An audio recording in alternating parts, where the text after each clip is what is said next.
Gorgeous conditions from the coast all the way up into the Cascades, and we have managed to clear out that fog from this morning across areas of Roseburg right now. Taking a look over the airport, traffic moving smoothly, and yes, a gorgeous sunny sky, and that extends across areas of Eugene as well. Taking a live look towards downtown right now, where temperatures are going to be dropping quickly tonight as due to this lack of cloud cover. So definitely make sure you have some layers if you're taking the dog for a walk or anything later this evening. Notice it's still much of the same as what we had yesterday. Kind of a two-part forecast across the state as we're tracking some scattered rain showers down towards southern Oregon, even some light snow across portions of Idaho, but it's relatively clear across most of the Willamette Valley, and it's because we're on the edge of this high pressure system that's been building out of British Columbia.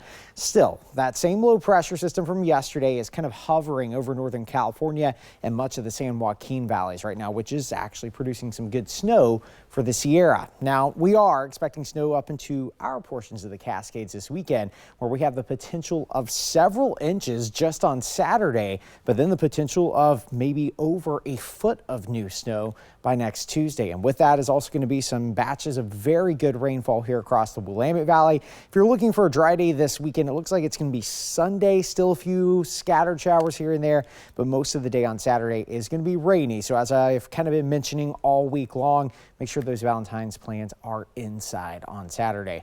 All right, overnight tonight, temperatures back down to around freezing here in Eugene, 31, up towards areas of Corvallis and down towards Roseburg about 34. Still another chilly morning along the Oregon coast tomorrow at about 38 degrees. Temperatures tomorrow, especially for the coastal communities, notice they're a little bit cooler, and the reason why is we have some very thick clouds tomorrow morning, and that's going to slow the temperature progression into the afternoon. So we're not talking about 60s like what we were dealing with today. So let's get into those details. A few scattered flurries, as you can see, down toward Crater Lake National Park is a component of that low pressure down to the south. But here's the droves of clouds starting to drift towards tomorrow morning. A little bit of fog for the Willamette Valley, down toward Roseburg as well, but that will start to clear by tomorrow afternoon. A very weak, what we call upper level disturbance is kind of passing just toward the north, and by the time it heads toward areas of Montana tomorrow evening, we see the clearing, and we're back to about 55 here in Eugene.